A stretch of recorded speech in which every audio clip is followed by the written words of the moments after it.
We'll call to order the Regional Finance Subcommittee, 6:30. Quick roll call. Derek here, Mitzi's here, George is here. Charles is out, we've heard from him, and unfortunately I haven't heard anything from Craig. So not even wasn't going to attend or anything like that. Yeah, so he was, Charlie and I have been going back and forth, and he had mentioned it through that. Mr. Medeiros and Ms. Lopes are here from the district. Also, just for the record, if there's any comments, school committee members, Sherry Barron, as well as Laura Ramsden and Leah Fabian, the candidate for the Board of Selectmen in Lakeville, running unopposed, so good information gathering here. I'm going to skip over item 2 because there are no minutes as of yet. I'll go right into old business. Do you want to just give a quick update where FY19? Steve, I just may, I know they are in difficulty hearing, so either if you want to invite them or just we'll have to talk Really loud? real loud. Okay, I will do my best. Okay, quick update on FY19. Sure, I didn't provide any formal documentation this evening, but we're still tracking FY19. Utilities, so far so good with the mild-ish winter. Hopefully these snowstorms pass us in the next week. But if anything does arise, I'll bring it to the attention of the committee. Mitzi, you wanted to also talk about 2 other items. One, the insurance payment. Mm-hmm. Yep. Yeah. Did you have a particular question or what information you'd like to see? So I want to make sure that we have that conversation about the tank insurance because we haven't. And I think that's the real question is, so, when we look at the lease agreement that, I know is provided also in here, it talks about insurance to cover property insurance, including all of the other kind of structures, improvements, additions, alterations, buildings, blah, blah, blah. I guess my first question is, do you already have insurance on the tanks, for one? And that was a question that I thought somehow came up. So do you have tank insurance? I do not believe on AES, as Okay. the insurance policy, I believe, is held by The district? No, by Lakeville, and then we reimburse Lakeville, same thing with Freetown. Yeah. Reimburse. But our comprehensive insurance covers it, but I don't believe we cover that. Yeah, because it was really 2 years ago. That was when we had the insurance presentation really on the hazards related to that tank. And if it does leak, then what the issues would be fairly significant. So that's why we ended up picking up insurance 2 years ago. And then from there, last year, I think we didn't assess the schools because they didn't know and they didn't have a breakdown of what the tank actually costs or the insurance on that tank and what it really costs. I think that the bill's what, $1,500? Is that? So I just want to have that conversation because, the way that we read the lease, it looks like to us that it should be billed back to the schools.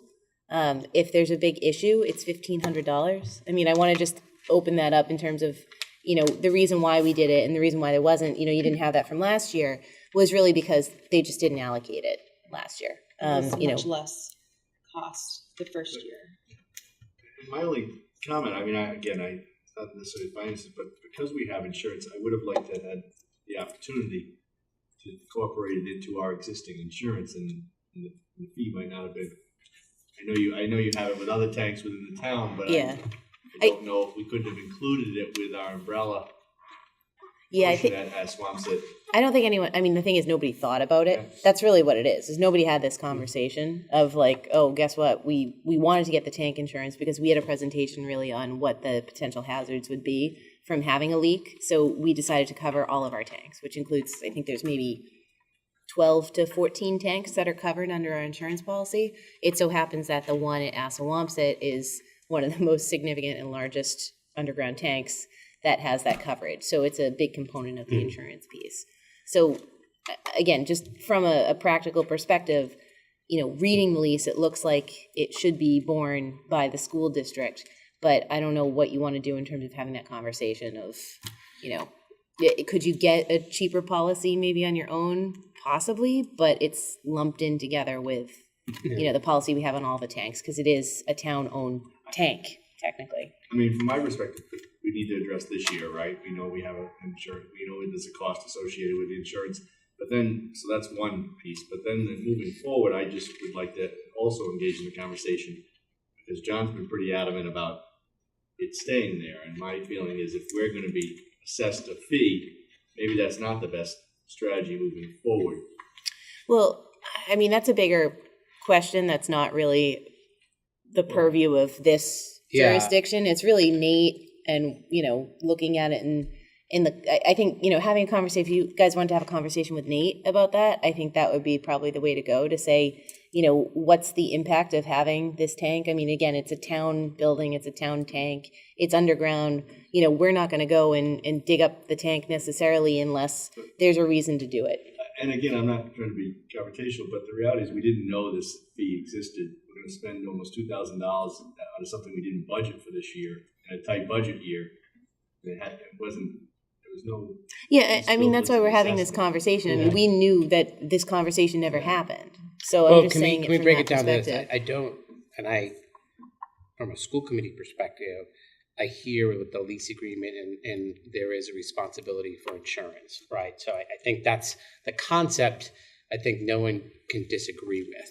It's just more of the fact of what is the right way to ensure that, whether it's through the town's policy and it is now charged back to the district, or whether we can get it cheaper through our policy. I think that's an ongoing discussion just to check that box. And if the fees are going to continue to increase, especially in the manner in which it did, I believe the thought was it went from $500 to $2,000 in that case, which is why I wanted to come back to the district. I do think there's a bigger conversation as far as what to do with that tank. Yeah, I mean, right. But you're right. I don't think it's going to be solved here in this particular case. Yeah, and I mean, in the end, it's really not that much money. We're talking about a budget of $39 million. We're talking about a town budget of $28 million. In the grand scheme of everything, it's $2,000. So I just want to make sure that, if I'm bringing it back to the board to say, look, we're not going to charge back the school this year because although, whether or not anyone wants us to go and do that, that might be something that we decide to just let it go. And that's why I just want to have that conversation, because we determined it was important to have coverage on that tank, because the ramifications of not having that and having a spill are significant. So that's, the reason why then we ended up getting tank insurance 2 years ago. But again, just wanted to have that conversation so we can open up the dialogue. It's $2,000. Yeah. And I don't think there's any disagreement, and correct me if I'm wrong, from the other board members, that we should have that insurance, right? I think it's just more of where do we budget it, right? On the schools type thing. It wasn't budgeted for this year. I get it. It's $2,000 versus the overall budget. What is the process of this year? And I think going forward, we need to allocate that in the budget. Right. And I mean, and maybe it's something where we, take some of the money we put aside for the Assawamsett repairs to cover the $2,000, because again, the money's there. We allocated it to Assawamsett. Who cares? We can make it go away. I think for the cleanliness of this year, I'd like to see that occur. Yeah, and I'll propose that. Yeah. I just wanted to have the conversation because, but I hope that $2,000 is not a make it or break it on the current year budget, because I'd be a little nervous about that more so than covering the tank insurance. That will drive the conversation going forward this evening. Yes. And I'll open up to anybody else on the board as far as any questions as far as the concept of the insurance, and then going forward, we just need to budget that, starting with this book that we have in front of us. What are we talking?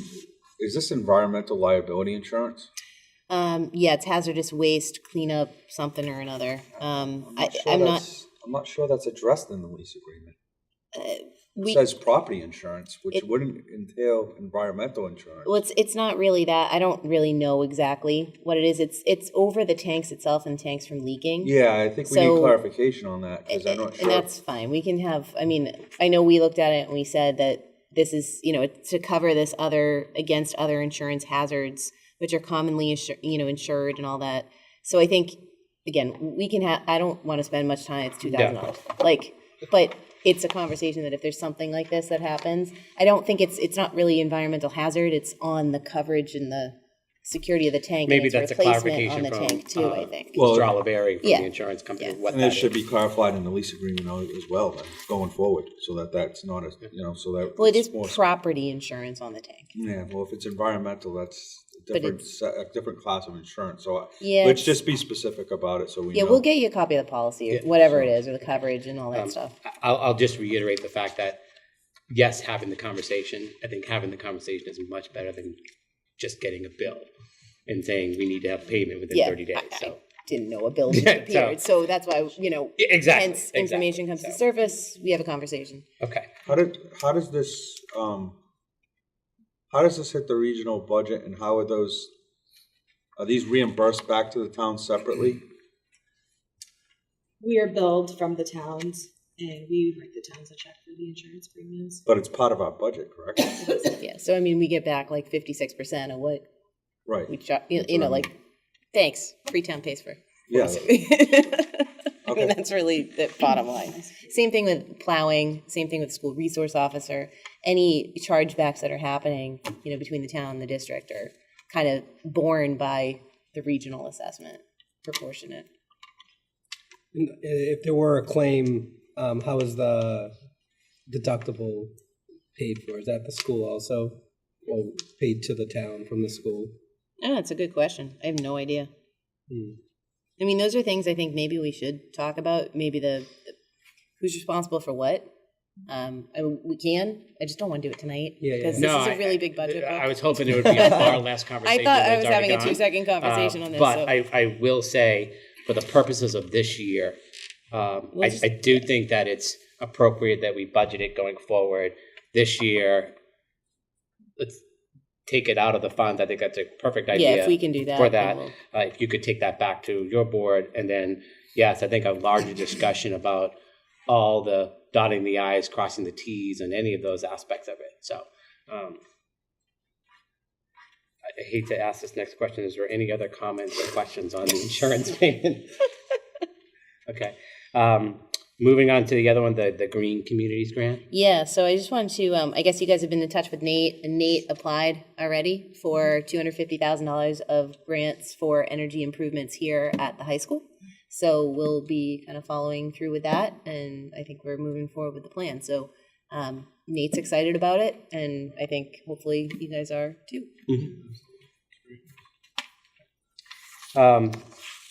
Any other FY19 items? Can I ask a question? Is it possible to get an actual expenditures year to date for 19? Sure. Yeah, so I just wanted to get that, which will probably lead to some of the conversations later I in the actually budget. watched the last two selectmen meetings, so I know that there was a lot of conversations about the year-to-date. Yeah. actuals. Okay, perfect. Yes, I was going to sort of lump it into the whole. So, so obviously the big part of the conversation tonight is the budget, the FY20 budget piece. I just want to set the table as far as where we're at. So the school committee received the binders. We received the initial presentation of this. There's been a number of, I'll say, individual conversations with Ms. Lopes and Mr. Medeiros. Our next school committee meeting, which is next Wednesday, will be focusing on the 5 buildings part of the budget to really try and break this down a little bit. So that is when, as a full committee, that we will be diving into the nuts and bolts of this particular budget itself. I know the town of Lakeville, the Board of Selectmen has met a few times or have had it on their agenda last few meetings. There's been a number of great questions, which is awesome. And I think a lot of those questions would be answered as somewhere in this book, right? So the great news is there's a lot more information in this book, and it's about 2 inches thinner. And I know on the Freetown side, there has been some conversations with different representatives as far as some of the questions, what's going on, why. My hope for tonight is, hey, am I seeing this? Where is this? Why is this type thing? So that way we can truly get rid of a lot of the individual questions and then get into the whole where we're at with the overall number and what's the whole process there. Does that make sense for that? One thing I do to open up the conversation, And I know this was a conversation, at least at the Board of Selectmen level in Lakeville, there is currently no capital projects submitted as a separate article for that. And that's been a discussion that we've had at this level. And one of the questions was technology. And we know at this meeting, we've talked about technology. There's a plan coming together before we propose what a number would look like. We have probably moving up to the top of this list is a boiler at Grace. That I'll give it the used car analogy. We seem to be putting more monthly payments into this thing that causing it just more repairs that need to happen. So we are in the process of getting quotes and everything for that. We have not proposed it at the full school committee level, but my question is in particular to Lakeville because there's a timetable for submitting articles. I think this is probably an article we are going to submit for the June town meeting or at least have a discussion as far as that at the full school committee level. I just don't know whether we're going to have a full quote in time for, I think, the March 11th time frame for that article. Well, it probably won't be March 11th because what will happen is what we do is when we get closer to town meeting, I mean, we're not going to have our capital set, Okay. in stone by then. We're meeting next week with department heads on capital and budget for the first time. So if you're looking at what the typical date is for our town meeting, it's never that. We haven't even voted on when we're having town meeting. It's going to be sometime in June. I don't think we've opened up a warrant at all. I know we haven't because I would be the one to do it. So we haven't opened up a warrant. But we got the request from all departments to submit any articles by March 11th. Yeah, because what we're doing is we are, not necessarily the article, but probably the request for what you want for capital because of the fact that we won't have it set in stone by then. But what we're doing is we're trying to take everything and shove it into what the picture looks like. And that's why we're starting our meetings next week on capital and with department heads. So just on more the of a heads budgets. up type thing. I think the district is still trying to plan that through. Okay. We got an update, and there'll be an update on next Wednesday's meeting, our school committee meeting, and I think initial conversations make sense. Any idea on ballpark? No. Not right now. Is it a big boiler? The boiler we have, it's in sections. So we've been having failures in sections and you need to replace that. And it's a great thought process to only have to do a certain section and have the rest of the boiler. But because we are heating it up and then it's getting cold to replace the section, it's causing stress on the boiler. And there could potentially be more fractures happening to it. So we really want to get a quote on what it is to replace what we have currently. And then what does something else look like where it's not these sections? Yeah. And I assume Freetown hasn't set, you'll be in June for your town meeting too, I'm sure, yeah, so. We just want to be respectful of dates, and so that's why we sort of do that. So maybe a little bit of a precursor to say, hey, this is coming down the road. It may not come to fruition, but just something that it is going to be, and it'll at this point, most likely be our only request for the June town meeting from a capital perspective. But we're just trying to get the numbers, get the quotes in place, and that is something that we sort of try to have it expedited for tonight, but it's just do that. So the budget presentation. Everyone has their binders or received their binders in that particular case. And I know there's a number of questions that came through this, and it's one of the drawbacks of submitting a binder and not giving the presentation along the same time with it. But I think there's a lot of good questions that we do have a lot of answers towards in that case. There's no formal process for this, so I think that if there are questions that we want to open and go through, as I mentioned, the school committee hasn't, as a group, wrangled with this. I will tell you right now, one of the biggest concerns individually that we are going to have to tackle is the changes in the personnel at Grace. There's been a couple of recommendations that individually pros and cons and have some merit to, but it's been something that I know that individually you've been sort of wrestling with, and I think it's going to be a strong conversation to that. Just to give it a quick overview, where we're at is the proposed in this budget was to reduce the number of teachers at the 5th grade level by 2. And the thought process around that was where class size is currently, where enrollment is going through, starting with kindergarten numbers this year, moving on up. But I will tell you that's going to be a big topic of conversation at the school committee level, because coming down to 8 teachers is going to increase the class size at that grade. Yeah, I mean, I think overall, just probably the best place, I think, from my perspective to start from Lakeville's perspective is the fact that, you know, we now have everybody's budget request in, and we're looking at a $600,000 deficit. So this is kind of where we start. So, you know, with everybody, if everybody got everything they wanted, that's where we are right now. So now it's up to us to kind of go through and say, okay, where are we going to be looking to try to make some changes and some cuts? Or are there places that we could bring in additional sources of revenue? But the issue that we have is, you know, again, we may have some items where we might want to go up a little bit on our estimated receipts. There might be some, you know, basis for that, but we never want to take one-time money and use it for operational costs. And that's part of our financial policies. So when we look at that, and again, what the $600,000 deficit entails right now is everybody's request 100%. And that could be additional positions that people wanted, additional things that we're looking to do, you know, within certain departments.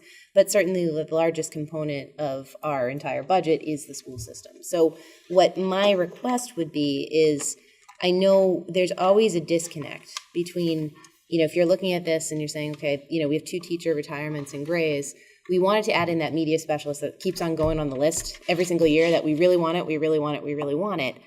But, you know, we're kind of struggling with that in every single department. So if there are areas, and that's kind of what I wanted to see the budget to actual this year, just to see, you know, where are we trending? Are we going to have anything that we think is going to kick into E&D? And mainly, though, but not the things that are, you know, we had a warm winter. Great. Well, that's not really recurring. You know, that's not the point. The point, you know, so those things that where maybe you had line items that maybe would go unfulfilled, or ways to kind of bring down the budget items if there are any ways. Because the issue is always, you guys kind of meet as the school committee and you see these things, and this is the most fantastic budget book. And I know I keep saying thank you for everything, but really you're doing a fantastic job, I think, with giving us information. You know, and so you start to see these changes and it's like, well, everybody wants more. I mean, the requests that are proposed adjustments or proposed increases, everybody wants more. So if we can try to see some way to work together to say, you know, we know that this is what you're proposing, it's what you want, but we're also trying to struggle to figure out how we're going to make our budget balance in the town level. So, you know, one of the other things that we were looking at would be potentially, and I don't know if we could get the revolving fund balances as well. You know, that I have for this meeting. Okay. I did hear you Yeah. say that. Those revolving accounts. Those that are in here, expenses, these right? are the expenditures Okay, that's what for I was, each year. yeah. So what I was trying to present to everyone was, here's the general fund, these are our expenditures. Here are other expenditures we have that you don't see in the general fund. Yep. The grants, the revolving, things like that. Yeah, because I know that one of the things that, you know, we always thought about would be, you know, potentially if say your community rec, you know, is bringing in money, but you're also using the schools, but you're not charging back that fund for the use of the schools. It's a revenue source if it's recurring because you constantly are running a profit from that regard, but you're really not, because it really should be used to offset the operations of the schools. But that's all the stuff that you guys will talk about and determine at a school level. We're just looking at this and saying, you know we're walking into what are we going to do to make up a deficit of $600,000? And again, it doesn't mean that every department's getting everything they want. So we're just looking for ways to be able to work together on it. And so to that point, the offset for the other programs, actually in this budget, you'll see the offset. So if you look at the district-wide, you'll see that the community recreation program is an offset in the general fund budget. For the revenue For the coming revenue. in, or there's an offset on the costs? An offset on the cost, so you'll see it particularly for So there facilities. is an allocation of There that. is. Okay. So one of the big things you'll see in this, and this is something that Derek and I have asked from I think probably week 2 of Ashley's tour here, is the money's coming in and are we allocating the right line items? In the past, we'd have a salaries line item. That didn't really include all of the salaries, right? So we had grants that covered some of the salaries, and that's where it was put. And unfortunately, in years past, if we lost money in the grant, we actually had to make up from the salaries, so it appeared as if there was just large number that was increasing. So part of this budget you'll see here, especially in the line items, you will see an increase in the salary line items. I think one of the questions was there was a $70,000 increase in them, but along with that, you see the offsets and where those offsets are coming from. Yep. So there's a net in there, but it was more in line so that way you see where the grant monies are being applied as well as true allocation to this. So that way we're trying to minimize the borrowing from Peter to pay Paul aspect that we've been highly given some great kudos that we've managed this at a macro level with very little, but how do we manage this much better so that each department sort of has its own aspect of it? So I know food service is another one of those revolving accounts. That is not one that's closed out in E&D, correct me if I'm wrong, or hit me to make sure that I'm staying on topic here. But, but that will be funds used to handle capital for food service as well as any potential maintenance costs, what have you. So And green corn. the green corn, yes, for that. I think any 11, 12-year-old boy would have a great understanding what I'm talking about. So, but that's what you'll see in that offset there. So. And then one of the things going forward with the budget book, you'll see swings in accounts, and I tried to highlight those in that written portion. Those won't be as large going forward. I really tried to reallocate the funds to the proper line item. The FY19 budget is the voted budget, and I tried to keep it the same because everyone was aware of what those numbers were. So if you looked back to FY19, you wouldn't be confused about what was going on. So going forward, FY21, you'll have actuals, such as like the kindergarten salaries at AES. There looks like there's a large variance going into FY20, but that's because there was a new kindergarten teacher this year, but the salary wasn't in that line item, it was in a different one. Yeah, and I was wondering, you were handed a budget with line items that were in there voted the way they were voted. So that's what I was going to ask too, is just from a transparency perspective, you'll know when you go into the next budget season what you've allocated to those line items, which will make it cleaner. I think, the biggest issue that we have, or not biggest issue, is just, between collective bargaining and those increases, we're looking at, 911,000, which does include additional teachers, offset by retirement. So you have all these movements kind of happening among the teachers, but the total salary increase is about 700-something thousand. Is that about right? Right, and then there's the 3 FTEs. That were added onto it. Okay, plus insurance benefits. And again, the insurance benefits were reduced by those who retired, but increased by those who came into the picture too. So, we're really looking at $1 million of kind of contractual increases. And that's what we're going to have every single year. So again, if we run into an issue where the state doesn't give us any more money, which, I know we're in the preliminary stages right now, but that means that if you were looking at it from a 50-50 perspective, each town is contributing another $500,000 essentially, and it's split this year, not in favor of Lakeville, which is fine. It's been in favor of Freetown for the past couple of years. But when you look at it, you're kind of saying, to be able to add services and programs and things that you want to do is going to be a stretch every year because the minimum contractual increases are at the levy limit of what we're bringing in through new revenue. So we're always going to have this issue. So 2 things to that. You see that's a common sense if you look at the numbers. As you look at this budget, and not to steal the superintendent's presentation of this, you look at how we got to adding a new media specialist. Wasn't just adding a new, right? So there was some changing, looking at existing resources. Where could those be moved around? For example, the middle school special ed teacher, right? So there was a lot of that aspect of the directive that we gave at a school committee level was give us a budget to service the 2,800 students, right? Superintendent and I go back and forth. He says this is a level service budget. I strongly disagree, purely based upon where our high need students are and our special ed students. We do not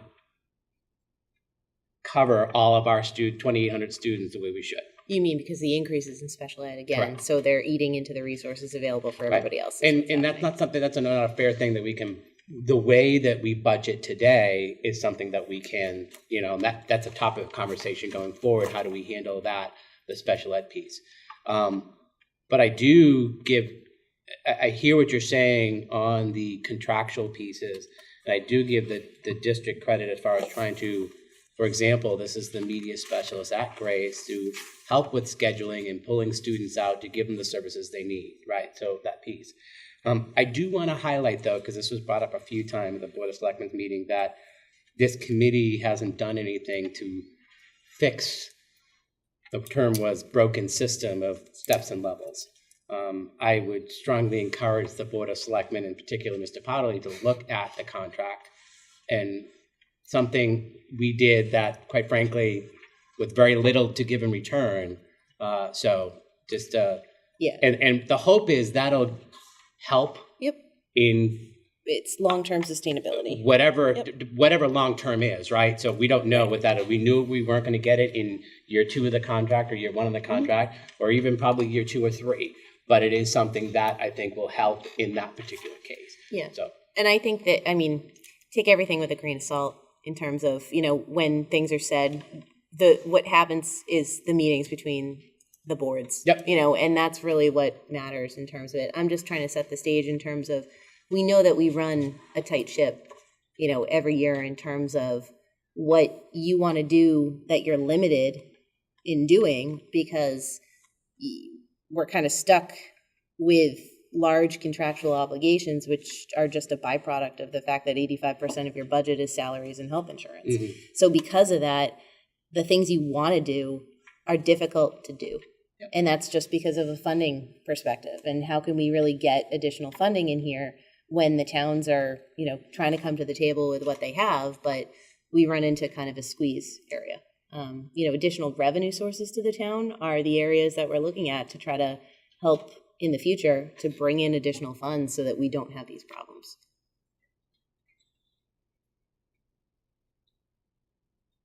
do you have anything they wanted to add to it? Not related to this. I'm just curious about something else. But I think Derek has his hand up. Just to clarify to Steve's point, this budget doesn't have additional services. It has a different way of delivering services, but there isn't anything additional in here. So there is confusion, and I can see how anyone can interpret that. But there's a different delivery method that's being proposed here. And I think Steve's right. It's going to be tousled with the school committee a little bit, certainly in different schools. So, I think that's kind of the methodology. And I think the other thing, too, is just like in the towns, the delivery of services are getting more expensive. Mm-hmm. And it's not just the fixed costs. It's the type of services that are having to be offered. Yep. And they're growing exponentially. Right. Not in stages. They're growing exponentially. Yeah. And they're going to continue to grow. A classroom of 20 now is a lot different than educating a classroom of 10 years ago. Yeah. And it's a lot more expensive. And I don't know if what I was saying was misinterpreted, but what I mean is, based upon what we have with the contractual obligations and what the towns are bringing in through their revenue sources right now, every single time if you did want to do a new initiative and you did want to create new programming, would be a huge not a problem, but it would be, have to be very well thought out, planned, and kind of politically sold, because the revenue sources aren't there unless we take from other departments, from their base to be able to bring it in. So the town's bringing in, a new revenue between new growth and our 2.5 increase this year is about $750,000.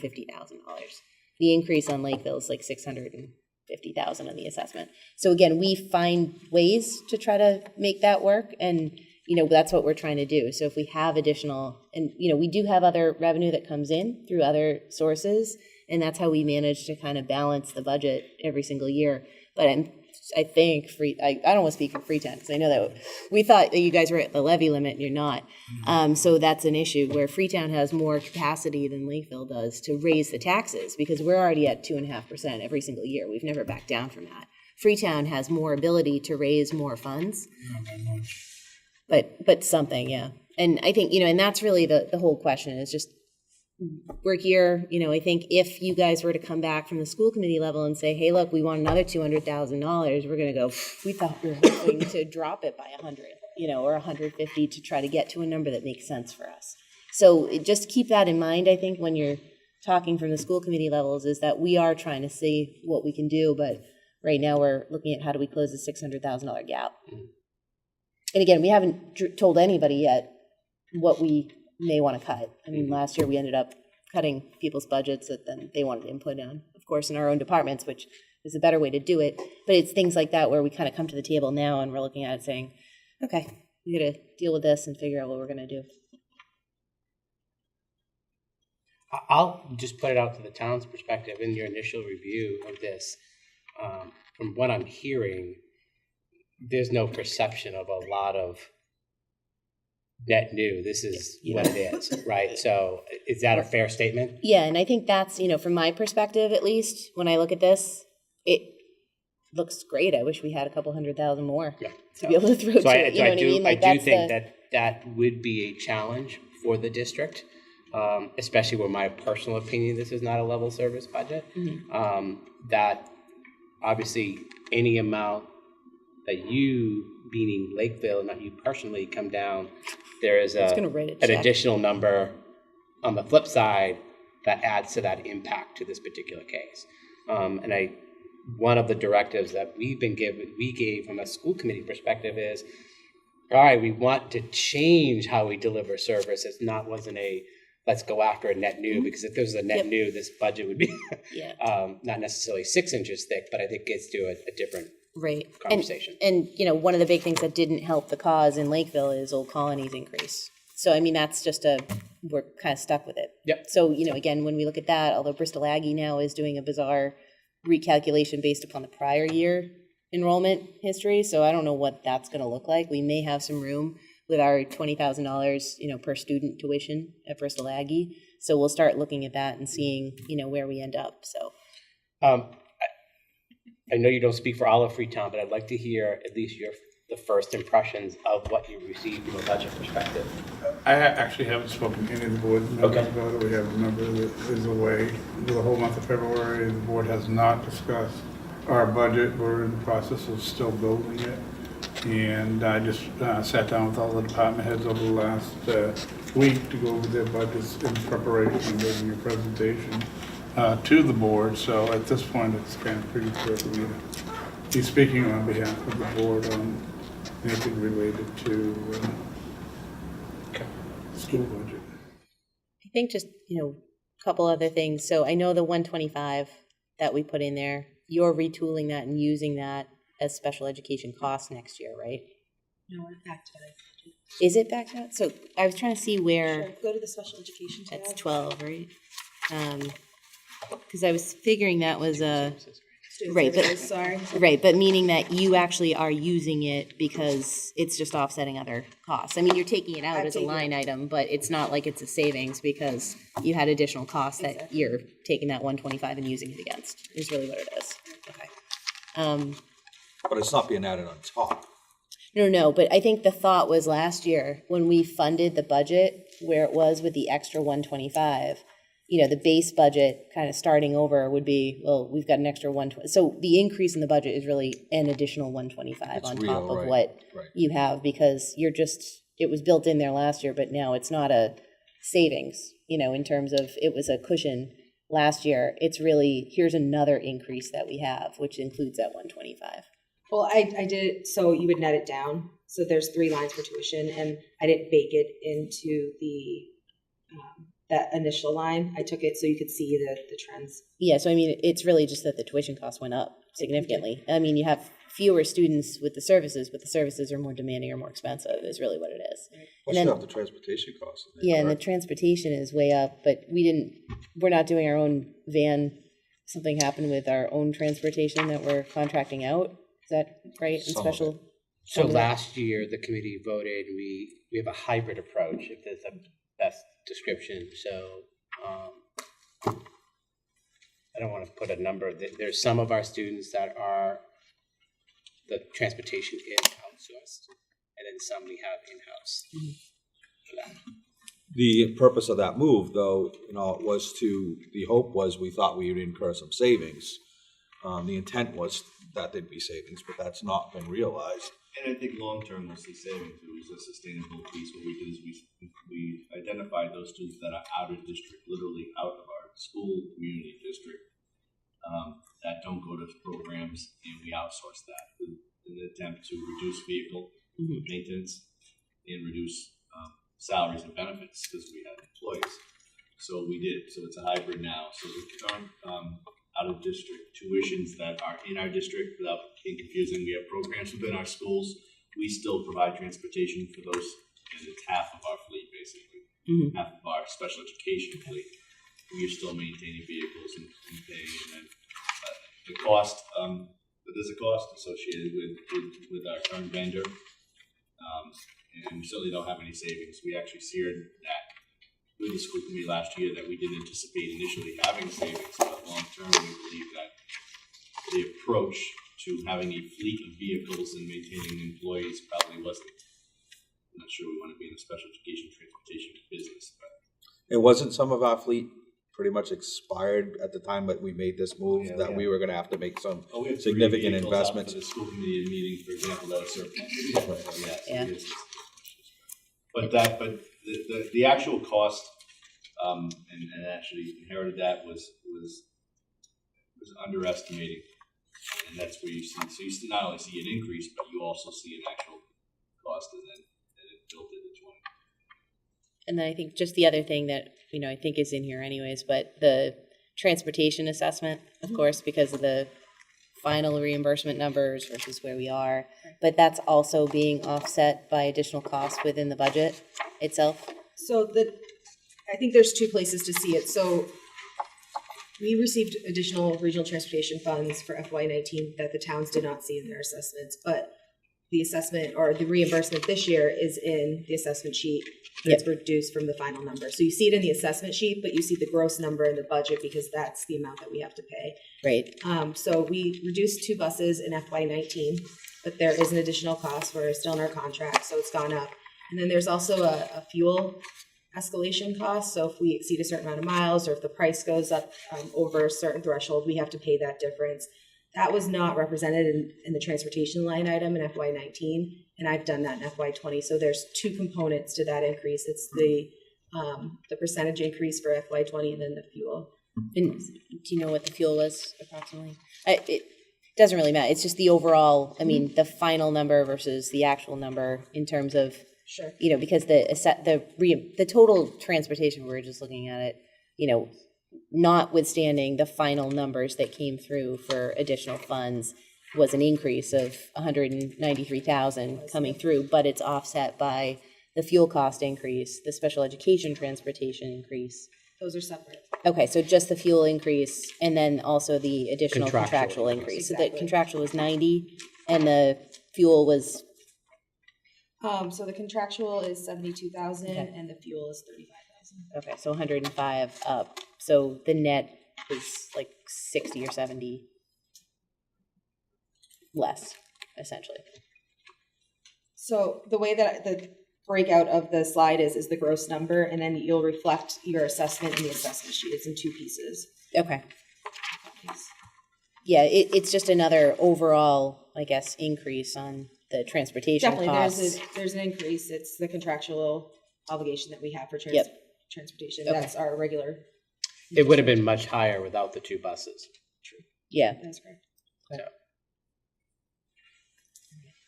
Yeah, I guess that my only, caution or whatnot for the school committee is just when we're looking at, what you have for your special education needs or desires with those extra line items and wanting additional people and the coordinator from 9 through 12 and things like that, is that's going to be even more of a stretch for us to be able to come to the table to try to make that demand work, so it's. So just the last portion, that's not, that 9 to 12, it's not inclusive, it's not fun. Yeah, exactly. That's what I mean, though. If Going you're looking at Yeah. the budget and you're saying, well, clearly we want to do more. So if this initial assessment is, we want to go up, because you want to add more, that's all I'm cautioning.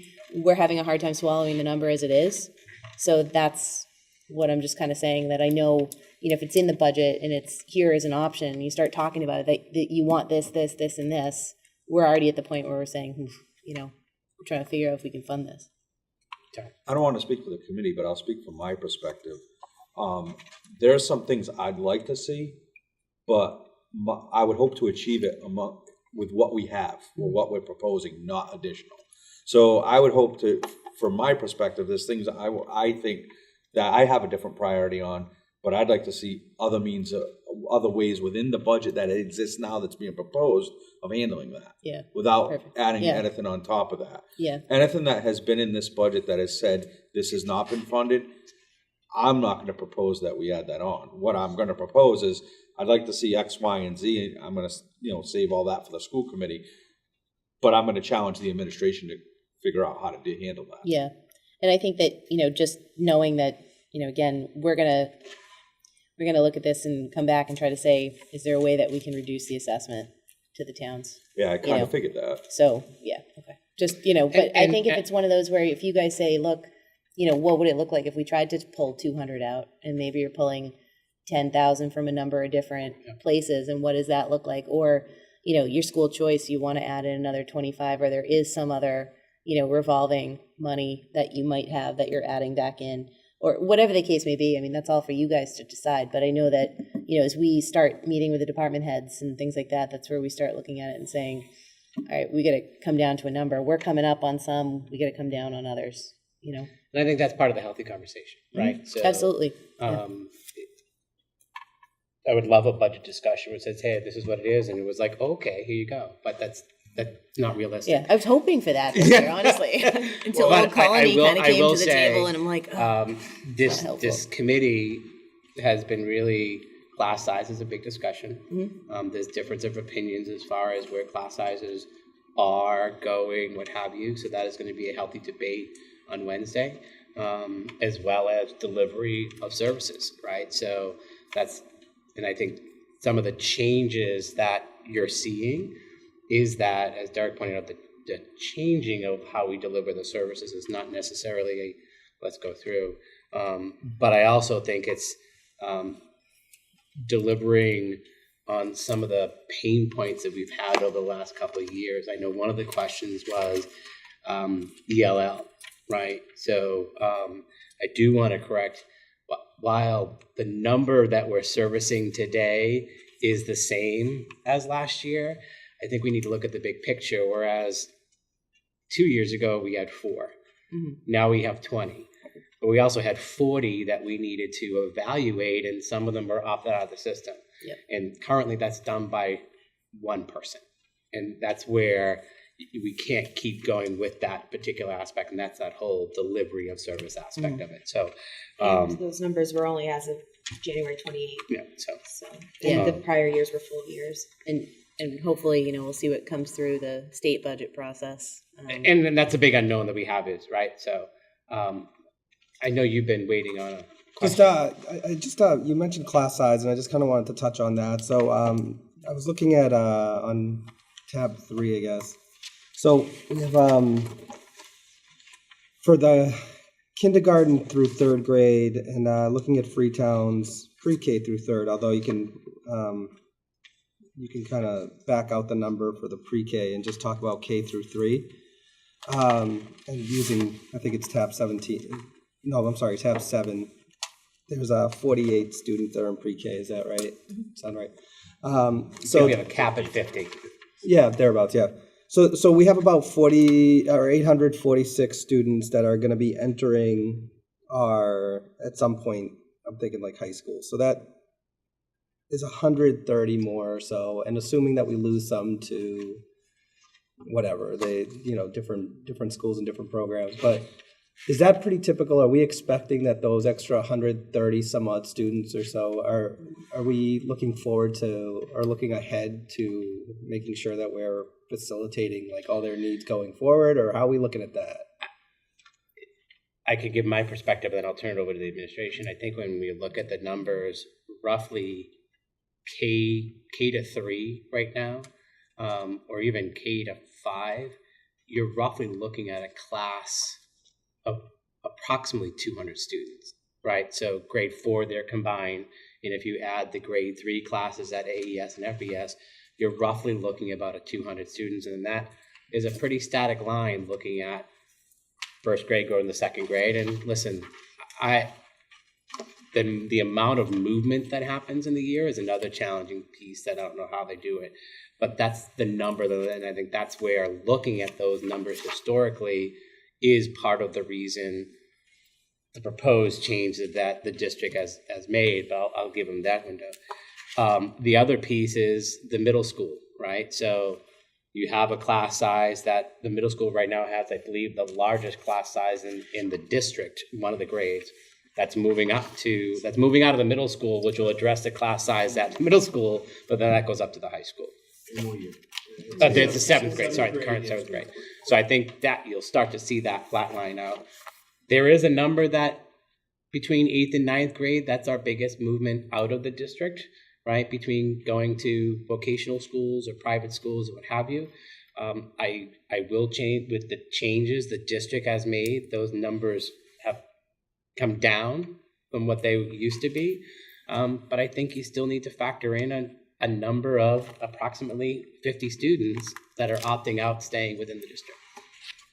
This budget was not built on potential growth or growth within the towns. It's based on current numbers with the history piece kind of built in. So when you talk about like the 5th grade and, you know, potentially losing the 2 teachers, I guess I question, you know, knowing that we have these 200 students that continuously are going to flow.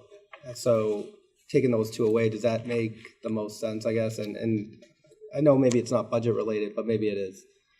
That honestly, that's going to be a conversation through that piece. I will tell you, personally, I have struggled over the years as we looked at class size, having a larger class size at a K1, 2, 3 grade level that is higher than what we currently have in a 4th or 5th grade level, right? And each grade level is different, and the variables as far as the type of students or anything like that is key. But when we've had this conversation over the years, I think part of the conversation is the model that is at 5th grade, the grades, which is the team teaching, which we can't touch, right? You can't sit there and take away one teacher very easily. I think that's where we had 2 teachers retiring for that. But that's my own personal opinion, and that's the part of what I struggle with. Do I like going down to 8? No, it's tough. Do I like staying at 10? I think, no, that's tough too, because of the fact that we're now supporting, as some teachers will tell you, they have a class size of 17, 19, right? Yeah. But then we have a 3rd grade class that has 26. And the model at K1, 2, 3 is we can move teachers to deal with the ebb and flows of enrollment. Mm-hmm. And I don't know what the right answer is. Is changing the structure the right answer? I don't know. And I think that's what we're trying to do, go through, and class size is going to be a good conversation around that. Delivery of services is going to be a good conversation around that. But that's where it currently is right now.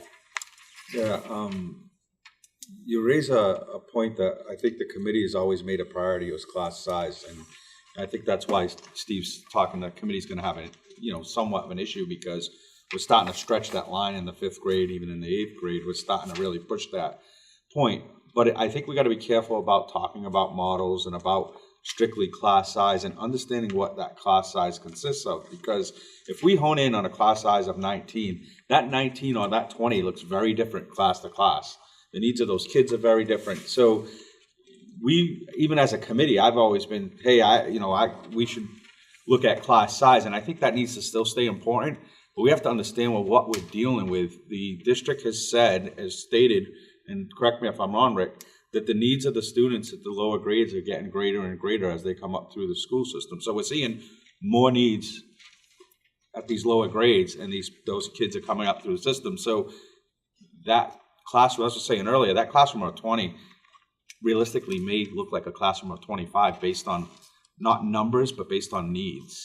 So, and if you talk to the teachers, that's what they're going to tell you. I think that's what you're going to hear. So even though the potential for enrollment may be less, it may not be any easier because the bodies are less, or it's going to be a lot more difficult in some instances. So I think that's the kind of the struggle. And I'm cautious of saying there's a one-size-fits-all model, because I just don't think it happens in our district. I personally have some reservations on that 5th grade right now. And I think there's research to back different models, but we have to understand what that research is and why. So, we'll see that conversation evolve more at the school committee level. Steve, if I may, what we just provided just gave you a little historical perspective and then highlighted by school projected class size and enrollment based on the budget as it was presented. Again, as both, I think everybody has shared, the committee hasn't had an engaged conversation. I actually tried to beat the committee to the punch when I made the presentation because I specifically highlighted this because I recognized it's kind of, and what I'll give a little preview for the board members that are not only at this table but that are sitting in the front row for thought. If you look at the class size at AES and FES, it's certainly for next year, those numbers are clearly consistent with the priority that's been made by the board. When you flip the page to intermediate school and middle school, you see the 5th grade projected at 25, or actually, and that number's a little inflated because it does include students who are not part of the regular classroom population, still just under, it's 24, it's not higher. And then you have that 8th grade that Steve had referenced, that 7th grade current class. What I share with the group for consideration though, and I'll share with my board Wednesday night, is we currently have 2 3rd grade class schools that have the same class size that we're going to debate Wednesday night.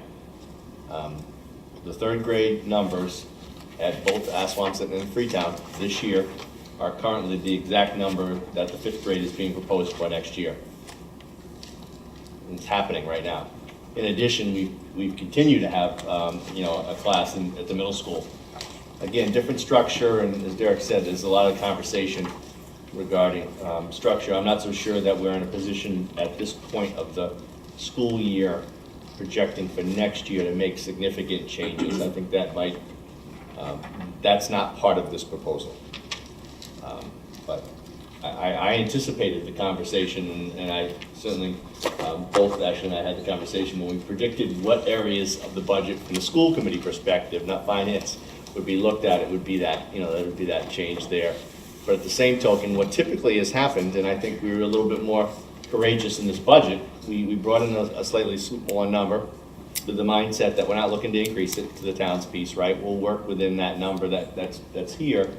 But typically, what's been the practice for myself and the predecessors, right? You stay clear of the media specialist person. You put it out there in a slide, and we always would provide a slide and say, here's all the things we'd like to have, but we're not, and we're going to keep class size as it is.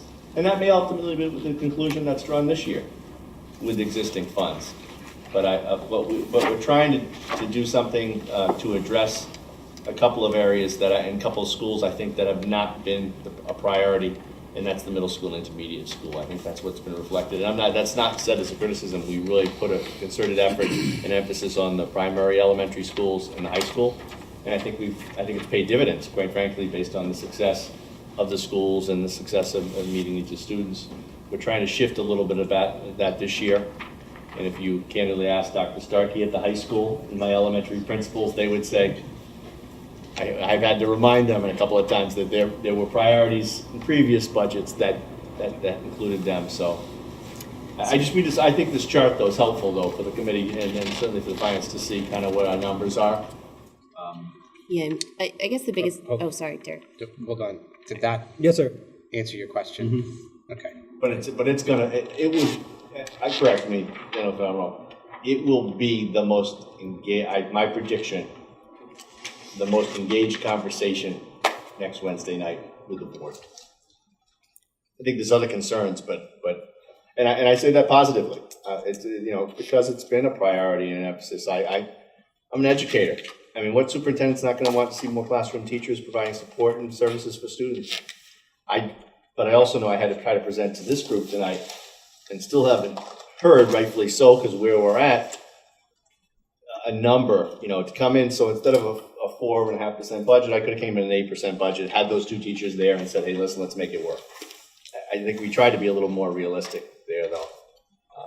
I just was hoping at some point, I know it's early on in this process, that the towns establish kind of those parameters and to Derek's point, Steve's point, once we kind of know what that is, and I know it's early, it's our task to kind of work within those monies and make shifts and adjustments, and that's clearly where the board's going to roll. It's tough to do that, though, if you don't know. Where the numbers. Yeah. I guess my question is, when you guys look at class sizes and what you're doing, so since we get $5,000 per student in school choice, but the cost of education is $12,000 to $13,000 per student, so if you're looking at that we have had as a revenue stream or an additional revenue stream, because it gets to a point where you can stuff them into the system where they are, and that's okay, because you're not actually incurring all of those additional costs. The average just kind of comes down on all the rest of the students. But once we start looking at it, and now you're required to add another teacher to try to keep the class sizes down, it's a tough balancing act, but that's. So good question. You're absolutely correct, right? The offset. So what the district has chosen, and we'll vote again next Wednesday night, to remain hopefully a school choice district. It will be my recommendation. But we've made a concerted effort to not increase the numbers of the elementary schools. You'll see the proposal. They'll actually pick slots. It's going to be primarily a secondary, middle school, high school. In fact, they'll hint into what's ahead. It doesn't include any additional school choice slots at the elementary schools. It does provide, in the past, we've had some at the intermediate school, because if you look at those if you look at the current 6th grade, there was some built-in piece. You have to kind of look at capacity and say, okay, so if 3 slots of school choice are available, even though we're getting $5,000, is there any cost associated with that at the secondary level? There really isn't. 3 more students are 3 empty seats that provide us some funding. Yeah, but it doesn't. Because that's all done in contemplation of this budget that you have in front of you, as to looking at this and saying, if this is what you're going to do with class sizes, and now we're saying which grades are we going to open up for school choice, would be for the October 1st enrollment for next year. Okay. And that's part of the discussion. And I think if you look at historically, I think if we look at the last 5 years, last year was the only year that we actually opened it up to the K1, 2, 3. In this current budget, unlike previous years that was presented, does not include anticipated school Movements. choice revenue. Okay. So the $350 that you see reflected there is our current school choice population. Was it, because I Which know is that, actually down one. It's actually up 71. We have 77. It's taking on 70 students, which we currently have. And the reason behind that is in years past, we sort of said, let's budget it all to max. right, the 375 Right, coming out of and the revenue. So we did not hit that. I don't want to say it's a revenue target, but we didn't hit that, so we're already shortfall in that particular line item. right, so you're really, what you're doing is you're using some of what's in the revolving fund, because you have 18 months to use that, right? We flatlined it. We So you're flatlined not, the you recommendation. just used exactly what you had coming in based upon those And numbers. we'll have to take money from someplace else to offset, that. to backfill into this. So that's why the recommendation was to flatline it, so that way. Yeah, so where would be the other place you'd take it from? Another revolving fund? Or, so you'd just be taking it from another account that you'd be transferring it over to? Okay. Okay. I'd be happy to answer other questions. It's going to be an Yeah, so lengthy conversation next week. I guess you're looking for us to come back to you once we've had our meetings next week, probably, so that our I next said that, meeting. they did. Yeah, so that's why I'm like, so once we have our budget meetings next week, and now we've seen what everybody is looking for, that's when we kind of start saying, what can we push more on, and do you want a number from us? I think you guys have given us the answer based upon your questions that there's no way this is going to fly, right? I'm not saying that this is the number we land on. Yeah. You want a number? I'm hopeful that the fact that the conversation is going that we're somewhere in the largest ball field in this country, right? We're not looking at, because in years past, let's face it, it came down to a point when this is 1.2, and I look at it and I laugh. Right, and I think that's in 760. I can Right, say, so I okay, think it's a really good place to, if we can. I think there is an avenue that we're in an area that we can work within. We ultimately do need to get to a point where that we're comfortable with, that this board can make a recommendation, and I think that's coming from 2 fronts. 1, where the towns are at, and 2, some of the wranglings that we have done at the school committee level, right? We have yet to beat up the administration on this particular budget, and we've given you a couple of different topic areas where that conversation is going to go, right? And I think that's part of where this needs to be. So I'm hopeful, just as one individual on the school committee, that based upon the information that's provided, there's nothing in here that is just the towns are throwing their arms up, and that's not something they could get behind it in some fashion of that, right? And I think in years past, we were instantly at that at the budget presentation, and I don't think we're at that particular piece. And this is a marathon, it's not a sprint, right, in that case. So we have some homework to do on the school committee side. I do want to set that. It may come back to the point where it's saying, no, Mr. Superintendent, you need to put X, Y, Z back in there, and we need to play with the numbers in that particular case. That's why I tried to set the table at the beginning of this meeting, that we haven't had that particular case. Before I do turn over to Derek, I do want to go around, is there anything else that requires clarity for the towns based upon the information that you have? Or, you know, the questions that were asked in that particular case, knowing full well that there will be more, and Ashley is happy to answer them. Yeah, I mean, I guess the other piece, the Gray's Collaborative money, where does that go in? That's just an offset of revenue to the expenses that are included in the general fund? It is. It's included as a tuition offset. So we actually, one of the South Coast tuitions is reduced by that. Okay. Is that in the individual line items? They could see that. So you won't see it necessarily it's in the collaborative line. So the support that I have to have that total, it's included in there. Okay. But you just have the collaborative total. Yeah, so the rental space at the Freetown Elementary School, which is $60,000, goes directly to the town of Freetown. And the intermediate school, that's district, is $30,000, and that's an offset for tuition.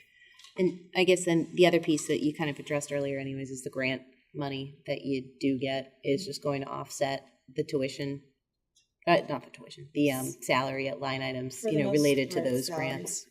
Okay. And are there any new grants that you're applying for, or we're just hopeful to get the same ones you've had from years So most past? of those are entitlement grants, or title grants. Title IV went up in FY19. We've seen some drops in Title I and Title IIA.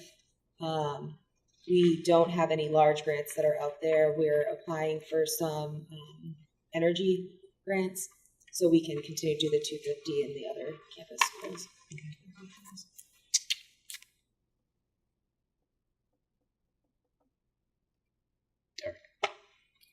To that point, one of the things Steve and I asked for was when the grants drop and we're supporting an individual, where is that going? Because in the past, that kind of got mixed in with the way the budgeting was happening. So we wanted clarification to know what is being expected more on the town and district as a result of the grants being cut. Because let's face it, they hardly ever increase. Yeah, right. If anything, you're supporting more and more.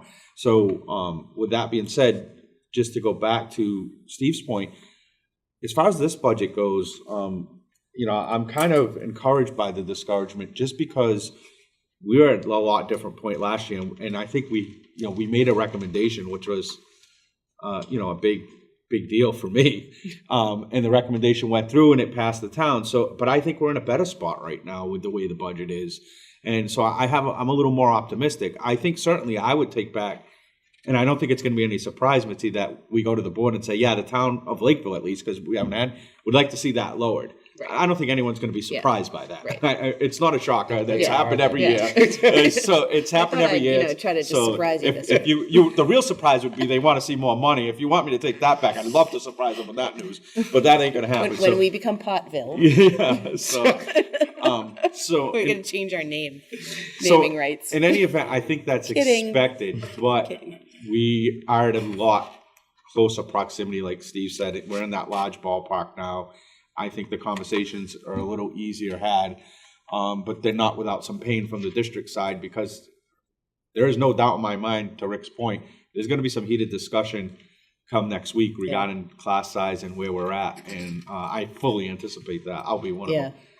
And I think that, you know, one of the questions would be, you know, if you do have those line items, and I don't think you do, but just to look at in the budget, where, you know, there used to be kind of those one-time initiatives where I know it wasn't necessarily capital but there were things that you kind of wanted to do that were one time if it was, here's the textbook maintenance plan and the replacement plan, but it's listed as an operating expense because it happens to be an operating expense. But if there are any of those things that you expect to change going forward into a new budget season, because they're initiatives and they might be somewhat small, but in this budget, I think it would be interesting to kind of note that as a measure of, again, if we're looking at how we're going to fund part of this, I'm not giving, one-time money for recurring operating expenses. But then again, we know that the budget never goes down, so I know that. The funny part in the towns know this, every initiative starts with initiative and then it becomes a requirement of right? Right. No one knows that better than Yeah, the town. So that's the exactly. same thing that happens to us is here's a nice initiative and then you learn you can't live without it and they Right. tell you can't. Right. So Exactly. that's a mandate that's unfunded. And that's a problem that we have in the budget. It's a problem. Yeah. And that's what I think Well- has been typical of our grants in those initiatives. Right, but I think that, the point hopefully being that if there's something that we know, is coming in this way, that we look at it the same way to say, all right, what is our historical, receipts been in this area? We'll always be nervous about a recession coming, because that's the biggest hit into motor vehicle excise tax that you see. And nobody buys cars, and all of a sudden, instead of 2.3 million, it's now 2.1, or it's 1.9, 1.8, and now we have a huge hole in the budget from the revenue perspective. So it's always kind of looking at that and trying to see what can we live with, another smaller increase. So I think just from a perspective of if there are initiatives that, you guys are doing. And I think the way the budget is being presented now, I think that'll be clear. As to what's happening Exactly, and where right. the So, increases are. Not just at the macro level, at the individual department level Yeah. as well. So I've done that this year, starting, you'll see in the line detail, I've highlighted some of the lines. So middle school, for instance, if you go past the narrative, you'll see the textbook line is highlighted. There's 2 lines there. And that 21,000 is specifically because there's new curriculum rolling out this year. We need to buy new textbooks to supplement that. So anywhere where there are changes like that, I've tried to highlight it so you're aware that this is not something that was recurring before, but new this year. Yeah, because then it would be, so if we have this and then next year it's, well, maybe it'll only be $5,000, for Right. textbooks, and you'll have the Textbook's decrease different, because. But there's other areas where that's not the case. Yeah, Right, but you're but for like seeing it- some of those, like their supply, Yeah. like things that are like, we need to push on, like, there's Consumables, always yeah. that stuff. But then again, I mean, there should be an offset for all the old textbooks you're selling on eBay, right? And have a revenue offset. For what? So nice. See if you're paying attention. That's a good Green one for DECA. corn. We could try that at DECA. Seriously, we could throw that back in the top Exactly. 10. Hey. That'd actually be perfect. See if they can make some money off it.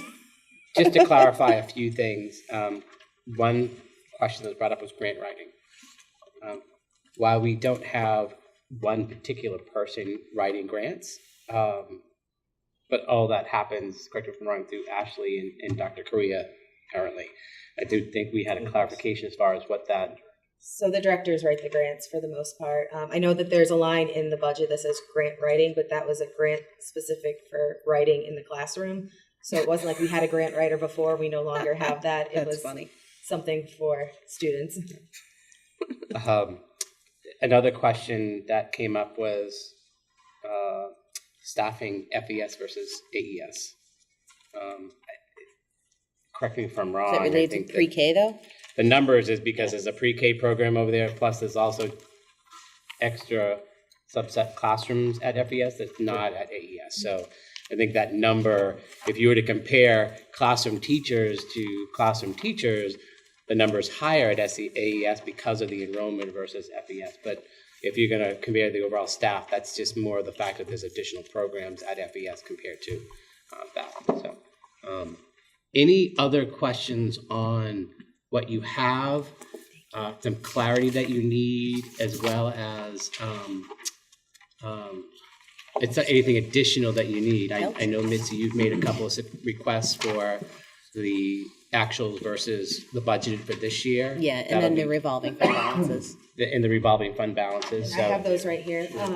What I just handed out, I know there's discussion about the per pupil expenditure that was in the book. I didn't just those towns up. That's actually what the state thinks that we're equivalent to, and they're in two different sections. So that is actually the Department of Education radar report of how I got those towns. And we'll always say that spending is not necessarily indicative of the quality of the education. Do you know where Belchertown is? Right? I do. I do. So I always laugh as I go through it. You know, it's like it's right there. Okay. All right. Any other, George or Dave, anything else that you need clarity as far as what you have, you'd like to see? No. Okay. There's plenty of money for peas. But there's a note there. Well, I guess from our perspective, once again, we haven't really sat down with the board because we have been missing a member, and Totally understand that, finance but chair is the same way, it's been on the month of February, and that individual is now going to be a member of the board of selectmen come April 1st. So, we haven't really had an opportunity. and we had that same thing occurring on the Lakeville side too. There's a new board member coming on board. So I just want to make sure that, one, as part of this process, we have all the information in front of you that you need to continue that conversation, right? So as I said, we have some homework from a school committee perspective. That conversation is going to be Wednesday night. So if you want to get your popcorn and watch Lake Cam after that, or come, it's standing room only on Wednesday nights. We may provide popcorn. Fantastic. But I just want to make sure that you have the right information. Will it be green popcorn? Green popcorn it is. From green corn. Yeah. So the only challenge will be that it is unlikely that there'll be dramatic shifts in the school committee number at my budget hearing, which would be April 3rd, based on what I'm hearing from the towns. I think it's not likely that, although we have a month of March. Do you want us to give you a number? I mean, because we're going to do a budget presentation too. I mean, by the end of next week, once we've had all of our department head meetings and we've started to kind of take a look at our revenue sources and see what we're doing and trying to balance out the budget, at least from our perspective. And I think, we're holding the bigger burden. I thought it was $650, it's $760 is the increase on Lakeville right now as proposed. So all of our money going to the district, as it stands right now. So when we start to go through it, I can kind of let you know where, or the range that we're looking at once we've been able to start to look as at. part of this committee, we'd like to hear your number. We'd like to hear Yeah. what the towns are, right? Yeah. So, because at the end of the day, we need to look at the level of services that are providing and then look And at see the if we can work funding together. around that, right? If it comes down that there's a number that needs to come down, we'd like to hear that, so that way the school committee can then, or this board can sort of give a recommendation and have a full school committee have a conversation as well. So are we meeting on the 28th? Is that our next meeting then? So that we meet before, not that it won't change. You're going to prepare for your budget presentation anyways, but when do you want to meet again? April, Yeah. Currently. I'm happy to put another one on the agenda, on the schedule to meet again. So the meeting is scheduled for the 4th? That Thursday, The 4th? 4th, yes. So still before, when's the budget presentation? On the April 3rd. The 3rd, the day before. We don't have another regional FinCom till the 11th. Again, the school committee doesn't typically vote and won't vote on the budget until after that in late April, but Yeah, I think just to get a little more input. So But the then school- again, actually, because Leah will be with us then. So I guess I don't want to, Well, I'd still like to hear from the numbers. the when we boards, kinda- right, because the school committee is meeting on the 6th as well as the 23rd. And The I 6th think, and the 27th 6th and 20th and the 20th. March, we have 20. Okay. it's 2 weeks after the 6th. Yeah, so maybe we can get you that information maybe before. If we can get, if we the can send a sooner the letter or better, that something. way we can sort of, and if Because that, You might be there March 11th, right? yes, we would. You're on the agenda now. No, Not. I don't set the agenda. Well, let's hold off on that. Let's finish the budget piece Okay. because we have a habit of going off. So if we need to call another meeting of this board and it makes sense to do that, then we should. Okay. Okay.